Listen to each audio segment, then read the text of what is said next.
Hi hello friends, ఇవాళ అయితే మనం బజాజ్ పల్సర్ నుండి NS 200 and 160 old model NS 200 latest models గురించి అయితే వీడియో అయితే చేస్తున్నామండి. మన సబ్స్క్రైబర్ అయితే అడిగారండి ఒకరైతే. ఏ ఒక్కరు అడిగినా కానీ వారి గురించి అయితే ఖచ్చితంగా అయితే నేను వీడియో అయితే చేస్తానండి. మీకు ఏ వెహికల్ గురించి కావాలన్నా కానీ అయితే వీడియో అయితే చేస్తానండి. కామెంట్ సెక్షన్లో కామెంట్ చేయండి. బై టు బై అయితే ఒకదాని గురించి ఒకదానికి అయితే వీటి గురించి అయితే చెప్తానండి. డిస్క్ వేరియంట్స్ చూసుకున్నట్లయితే రెండింటికి రెండు అయితే సేమ్ టు సేమ్ ఉన్నాయండి. లుక్ పరంగా చెప్తున్నానండి. ఫీచర్స్ పరంగా చాలా డిఫరెన్స్ అయితే ఉన్నాయి, కానీ లుక్ పరంగా మాత్రం సేమ్ టు సేమ్ అయితే ఉన్నాయండి. టైర్లలో చిన్న చేంజెస్ ఉన్నాయండి. డిస్క్ పరంగా మాత్రం లుక్ పరంగా చూస్తే మాత్రం same to same disc, same to same dual ABS channel, అదే విధంగా చూసుకుంటే ఆర్ఎల్పి సెన్సారు మనకైతే సేమ్ టు సేమ్ గ్రమ్కే మన బ్రేక్ ప్యాడ్స్ని అయితే యూజ్ చేయడం జరిగింది. సస్పెన్షన్లో కూడా మనకైతే లుక్ పరంగానైతే సేమ్ టు సేమ్ అయితే అవుపడతాయండి. కానీ వీటిలో అయితే మనకైతే చిన్న చిన్న చేంజెస్ అయితే ఉన్నాయండి. 160 వచ్చేసి మనకైతే ఆయిల్ కూలింగ్తో వస్తుందండి. 200 వచ్చేసి లిక్విడ్ కూలింగ్తో వస్తుందండి. ఈ రెండింటి మధ్య అయితే చాలా వేరియేషన్ ఉందని చెప్పుకోవచ్చు. కానీ లుక్ పరంగా మాత్రం రెండు సిమిలర్గా ఉంటాయండి. పవర్ అండ్ టార్క్లో కూడా చాలా వేరియేషన్స్ ఉన్నప్పటికీ రెండు వెహికల్స్ మాత్రం ఆ బడ్జెట్లో ఉన్న వెహికల్ స్పోర్ట్స్ మోడల్స్తో కంపేర్ చేస్తే మాత్రం ఇవైతే మనకైతే ది బెస్ట్ రేట్లో రావడం వల్ల ది బెస్ట్ వెహికల్స్ అని చెప్పుకోవచ్చు. వీటి ప్రైస్ అండ్ డీటెయిల్స్ అండ్ మీరు ఫైనాన్స్లో తీసుకుంటే దీనికి ఎంత పడుతుంది, వీటి డీటెయిల్స్ ఇట్లా కావాలంటే మీరు కామెంట్ సెక్షన్లో బజాజ్ వాళ్ళ నెంబర్ అయితే ప్రొవైడ్ చేస్తానండి. మీరు ఏ ఫైనాన్స్ తీసుకున్నా కానీ ఆ నెంబర్కి అయితే కాల్ చేయండి. వాటి రేట్ గురించి మీద డీటెయిల్స్ గురించి అయితే మీరైతే ఎంక్వైరీ చేయండి. వాళ్ళైతే మీకైతే దానికి సంబంధించిన డీటెయిల్స్ అయితే అందిస్తారు. అదేవిధంగా ఇప్పుడు వీడి విషయానికి వచ్చేస్తే మనకు లేటెస్ట్ హెడ్ ల్యాంప్ చూసుకున్నట్లయితే మాత్రం చూసారు కదా, మనకైతే ఎంత స్టైలిష్గా ఉందో. ఓల్డ్ హెడ్ ల్యాంప్ అయితే మాత్రం ఈ విధంగా ఉండేది. ఇలా ఉన్నప్పటికీ చాలా ఫేమస్ అని చెప్పుకోవచ్చు ఈ వెహికల్ గురించి అయితే. మనకైతే ఎన్ఎస్ అనేది స్టార్టింగ్ అక్కడ నుంచి అండి, అప్గ్రేడ్ అయితే మనకైతే ఈ విధంగా అయింది. ఇప్పుడు ఎన్ఎస్ 160 సేమ్ హెడ్ ల్యాంప్తో కూడా వస్తుందండి. అంటే ఫుల్లీ డిజిటల్ మీటర్, సేమ్ ఫీచర్స్తో కూడా, అంటే సిమిలర్గా సేమ్ లుక్ వైజ్గా చూసుకోవడానికి ఎన్ఎస్ 200 2025 ఎలా ఉందో అదే విధంగా అయితే 160 కూడా ఉందండి.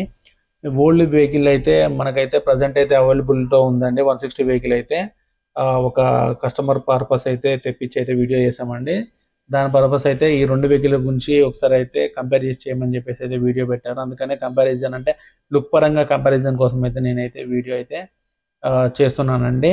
ఒకసారి చూడండి. మీరైతే ఇంజన్ దగ్గర చూసుకున్నా కానీ ఒకసారి మనకు అంటే షేప్ లుక్ పరంగా చూసుకున్నా కానీ ఏ విధంగా ఉందో దీనికి కూడా సేమ్ టు సేమ్ అయితే ఎక్కడ 160 అనే స్టిక్కరింగ్ తీసేస్తే మాత్రం రెండింటిని పోల్చుకోవడం మాత్రం 100% అయితే ఇంపాసిబుల్ అండి. కానీ నాకైతే పర్సనల్గా మాత్రం ఎన్ఎస్ 160 కంటే ఎన్ఎస్ 200 మాత్రం నాకైతే చాలా బాగా నచ్చిందండి. దీని పికప్ అండ్ టార్క్ విషయంలో చూసుకుంటే మాత్రం ఫిదా అయిపోవచ్చు అండి. అదేవిధంగా చూసుకుంటే దీనిలో లేటెస్ట్గా వచ్చిన డిజిటల్ మీటర్ కానివ్వండి, ఛార్జింగ్ పోర్ట్ కానివ్వండి, మనకు ఉన్న స్విచెస్ క్వాలిటీ కానివ్వండి, చాలా ప్రీమియంగా అయితే ప్రొవైడ్ చేశారు. మనకు డే టు డే లైఫ్ యూజేజ్లో మనకైతే ఎలాంటి ఫీచర్స్ కావాలో అలాంటి ఫీచర్స్ అయితే మనకైతే దీనిలో అయితే ప్రొవైడ్ చేయడం అయితే జరిగింది. మనకైతే మాత్రం రెండు వెహికల్స్ అయితే మాత్రం E20 పెట్రోల్ వేరియేషన్కి అయితే వస్తాయండి. స్విచెస్ దగ్గర ఓల్డ్ వెహికల్ చూసుకున్నట్టయితే మనకైతే head light on off switch అయితే లేదు. అదేవిధంగా చూసుకుంటే మనకైతే రెండే స్విచెస్ అయితే ప్రొవైడ్ చేస్తున్నారు. ఓల్డ్ డిజిటల్ మీటర్ చూసారు కానీ ఏ విధంగా ఉందో మనకైతే ఎన్లాగ్ అండ్ డిజిటల్ అయితే మనకైతే కలిపి ప్రొవైడ్ చేస్తున్నారండి. అదేవిధంగా లెఫ్ట్ సైడ్ స్విచెస్ చూసుకుంటే మనకైతే ఇక్కడైతే బ్లూటూత్ స్విచ్ అయితే లేదు. అండ్ స్విచెస్ అయితే ఓల్డ్ క్వాలిటీ లాగానే ఉన్నాయి. మనకు ఇవి వచ్చేసి క్లిప్ అండ్ హ్యాండిల్ బార్తో వస్తున్నాయి. రెండు వెహికల్స్ కూడా మనకైతే E20 పెట్రోల్ వేరియేషన్కి అయితే లభిస్తున్నాయి. ఈ రెండు వెహికల్లో కూడా మనకైతే 12 లీటర్ ఫ్యూయల్ ట్యాంక్ అయితే ఫిల్ చేసుకోవడానికి అయితే అవైలబిలిటీలో ఉందండి. కొత్త వెహికల్స్ మనకైతే ఏ వెహికల్ సీసీ ఎంత అని చెప్పేసి అయితే ఇప్పుడైతే బిగ్గర్ సైజ్గా మనకైతే మెన్షన్ చేస్తున్నారండి. 200 అయితే 200 అని, 160 అయితే 160 అని. ఇప్పుడు పల్సర్ 150 బేస్ వేరియంట్లో కూడా మనకైతే మెన్షన్ అయితే చేస్తున్నారండి. మనకైతే ట్యాంక్ ప్యాడ్ మీద మనకైతే సీసీ ఎంత అని చెప్పేసి, మనకు 150 లోపున్న వెహికల్స్కి అయితే ఏమీ అయితే మెన్షన్ చేయట్లేదు. అదేవిధంగా చూసుకుంటే పర్సనల్గా నేనైతే ఇవన్నీ చూపిస్తున్నప్పుడైతే చాలా విషయాలు నాకైతే 160 కంటే ఎన్ఎస్ 160 కంటే ఎన్ఎస్ 200 అయితే నాకైతే కొంచెం ఎందుకో బెటర్గా అయితే అనిపించిందండి. కానీ ఇక్కడ ఇంజన్ చూసుకుంటే మనకైతే రెండు DTS ఇంజన్తో వస్తున్నాయి. రెండిటికి డ్యూయల్ స్పార్క్ ప్లగ్స్ అయితే ఉన్నాయి. ఆ, అదేవిధంగా చూసుకుంటే మనకైతే 160లో నాకైతే కొంచెం బెటర్ అనిపించింది ఏంటంటే మనకైతే దీంట్లో కిక్ రాడ్ కూడా మనకైతే ఆఫర్ చేస్తున్నారండి 160లో అయితే. నాకైతే ఇదైతే చాలా బాగా అనిపించింది. మనకు NS200లో అయితే మనకైతే ఎటువంటి కిక్ రాడ్ అయితే లేదు. మనం టోటల్గా బ్యాటరీ మీదే డిపెండ్ అవుతూ ఉండాలండి. మనకైతే బ్యాటరీ ఇండికేషన్ సింబల్ వచ్చింది అనుకోండి, ఖచ్చితంగానైతే మనం బ్యాటరీ అయితే ఛార్జ్ చేయించడం కానీ చేంజ్ చేయించడం కానీ చూసుకోవాలి. అదేవిధంగా చూసుకుంటే మనకు NS160లో వచ్చేసి ఆయిల్ కూల్తో వస్తుందండి. NS200లో వచ్చేసి లిక్విడ్ కూలింగ్తో వస్తుంది. ఇక్కడ చూసారా లిక్విడ్ కూలింగ్తో ఉన్న చాంబర్ ఎంత పెద్దగా ఉందో. ఆయిల్ కూలింగ్తో ఉన్న చాంబర్ ఒకసారి చూపిద్దామంటే ఇది ఒకసారి అవపడట్లేదు, లోపల చాలా చిన్నదిగా ఉంది. ఓన్లీ ఒక 2 ఇంచెస్ సైజులో మాత్రం చూసారా, మీకు అవపడుతుంది అనుకుంటున్నాను. NS200 మీద మనమైతే దాదాపుగా ఒక 2000 కిలోమీటర్ పైన రైడ్ చేయొచ్చు ఏకదాటిగా. మనమైతే 160లో మాత్రం అయితే ఒక 1200 కిలోమీటర్స్కి అయితే మాత్రమే రైడ్ చేయవచ్చు. కానీ కంటిన్యూగా రైడ్ చేయమని చెప్పేసి అయితే నేనైతే చెప్పనండి. బ్రేక్ తీసుకుంటూ నిదానంగా రైడ్ చేస్తే మాత్రం మనకైతే చాలా మంచిదని చెప్పుకోవచ్చు. అదేవిధంగా మనం బ్యాక్ సైడ్ చూసుకుంటే రెండింటికైతే మనకైతే మోనో షాక్ అబ్జర్వర్ అయితే మనకైతే ఉన్నదండి. ఇది వచ్చేసి అడ్జస్టబుల్ అండి. మనమైతే అడ్జస్ట్ అయితే చేసుకోవచ్చు సాఫ్ట్ అండ్ హార్డ్గా అయితే. అదేవిధంగా చూసుకున్నట్లయితే మనకైతే బ్యాక్ సైడ్ డిస్క్, అదేవిధంగా చూసుకుంటే సెన్సర్ని అయితే ప్రొవైడ్ చేయడం జరిగిందండి.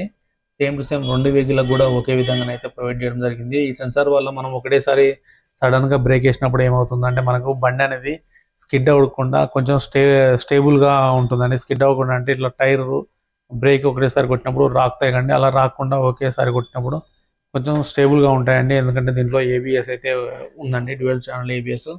అలాగే సీట్ క్వాలిటీ చూసుకుంటే మనకైతే రెండు సీట్లు చూడడానికి సేమ్ టు సేమ్ ఉన్నప్పటికీ మనకైతే NS200లో సీట్ మాత్రం చాలా కుషనింగ్గా ఉందండి.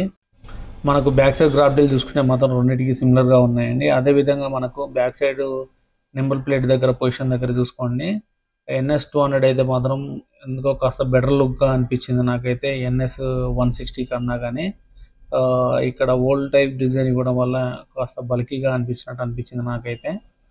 లేటెస్ట్ మీరే ఒకవేళ కనుక పర్చేజ్ చేయాలనుకుంటే నా సైజుని అయితే NS160 పర్చేజ్ చేయాలనుకుంటే లేటెస్ట్ బ్లూటూత్ వేరియంట్ అయితే పర్చేజ్ చేయండి. ఓల్డ్ వేరియంట్ అయితే నేను ఖచ్చితంగా రికమెండ్ చేయను. NS200 అయితే మాత్రం ఇంకా బెటర్ పర్ఫార్మెన్స్ అండ్ కాస్త మైలేజ్ తక్కువ కానీ బెటర్ పర్ఫార్మెన్స్ అయితే మనకైతే NS200లో ఉందండి.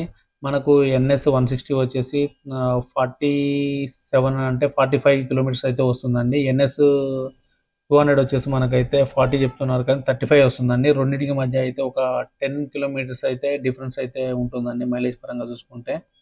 లుకింగ్ పరంగా సేమ్ ఉన్నప్పటికీ రెండు అయితే మనకైతే ఓపెన్ చైన్తో వస్తున్నాయండి. ఇది ఏంటంటే ఇలా ఓపెన్ చైన్తో రావడం వల్ల మనమైతే ఎవ్రీ 500 కిలోమీటర్స్కి ఒకసారి అయితే లూప్ చేసుకొని క్లీన్ చేసుకోవాలి, లేకపోతే మనకైతే చైన్ అనేది త్వరగా పాడవుతుందండి. రెండిట్లోనే మనకైతే సైడ్ స్టాండ్తో పాటు మనకైతే సెంటర్ స్టాండ్ అయితే ప్రొవైడ్ చేస్తున్నారండి. ఇది ఒక గుడ్ థింగ్ అని చెప్పుకోవచ్చు. ఎందుకంటే చాలా 200 వెహికల్లో అయితే మాత్రం 200cc ఉన్న వెహికల్స్ అయితే సెంటర్ స్టాండ్ అయితే ప్రొవైడ్ చేయరండి స్పోర్ట్స్ సెగ్మెంట్ వెహికల్స్లోకి వచ్చేసరికి.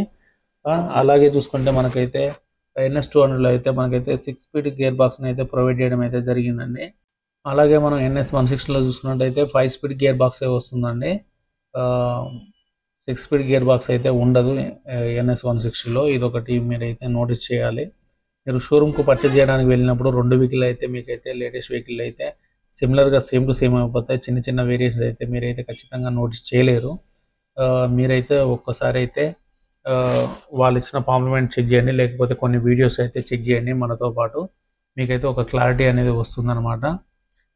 పర్సనల్గా NSలోకి వెళ్ళినట్లయితే మీరు ఒక బెటర్ వెహికల్ తీసుకోవాలంటే మాత్రం ఖచ్చితంగా నేనైతే NS200 అయితే సజెస్ట్ చేస్తానండి. మీరు ఒక అలా 150 సెగ్మెంట్లో తీసుకుందాం అనుకుంటే 150 డ్యూయలిస్కి అయితే సజెస్ట్ చేస్తానండి నేనైతే. కొన్ని వెహికల్లో అయితే కొన్ని అయితే చాలా పాపులర్ వెహికల్ అని చెప్పుకోవచ్చు. బజాజ్లో అయితే నాకైతే బాగా నచ్చిన అయితే 3 వెహికల్స్ అండి. నెంబర్ 1 పొజిషన్లో అయితే పల్సర్ 150 స్టాండర్డ్ ఎడిషన్ అండి, నాకు పర్సనల్గా నచ్చిన వెహికల్ అని చెప్పుకోవచ్చు. అదేవిధంగా చూసుకుంటే NS200, అదేవిధంగా చూసుకుంటే డామినార్. ఈ వెహికల్స్ అయితే మాత్రం నాకైతే పర్సనల్గా అయితే చాలా ఇష్టం అండి. పవర్ అండ్ టార్క్ విషయంగా చూసుకున్నా కానీ, ఒకవేళ క్వాలిటీ పరంగా చూసుకున్నా కానీ నాకు ఎందుకు అంటే ఈ వెహికల్స్ అయితే మాత్రం చాలా అంటే కదండి చాలా చాలా ఇష్టమైన వెహికల్స్ అని చెప్పుకోవచ్చు అండి. మీకు ఏ వెహికల్ అంటే ఇష్టం అది కామెంట్ సెక్షన్లో కామెంట్ అయితే చేయండి. మీకు ఈ వీడియో నచ్చినట్లయితే లైక్ చేయండి, షేర్ చేయండి, సబ్స్క్రైబ్ చేయండి. మరిన్ని వీడియోల కోసం మన ఛానల్ని అయితే ఫాలో అవుతూ ఉండండి. మీకు ఏ బైక్ గురించి అయినా తెలుసుకోవాలనుకుంటే ఆ బైక్ గురించి కామెంట్ సెక్షన్లో కామెంట్ అయితే చేయండి. దాని గురించి అయితే నేనైతే వీడియో అయితే కొంచెం లేట్ అయినా కానీ ఖచ్చితంగానైతే వీడియో అయితే చేస్తానండి. అంతేకాకుండా మీరు ఏ వెహికల్ గురించి కానీ తెలుసుకోవాలంటే దాని ప్రైస్ తెలుసుకోవాలనుకుంటే మీరైతే కామెంట్ సెక్షన్లో కామెంట్ అయితే చేయండి. నేను దాని ప్రైజెస్ కూడా మీకైతే నెంబర్ అయితే పెడతాను. ఆ నెంబర్ కాల్ చేసినట్టయితే మీకు టోటల్ డీటెయిల్స్ అయితే వస్తాయి. Thank you.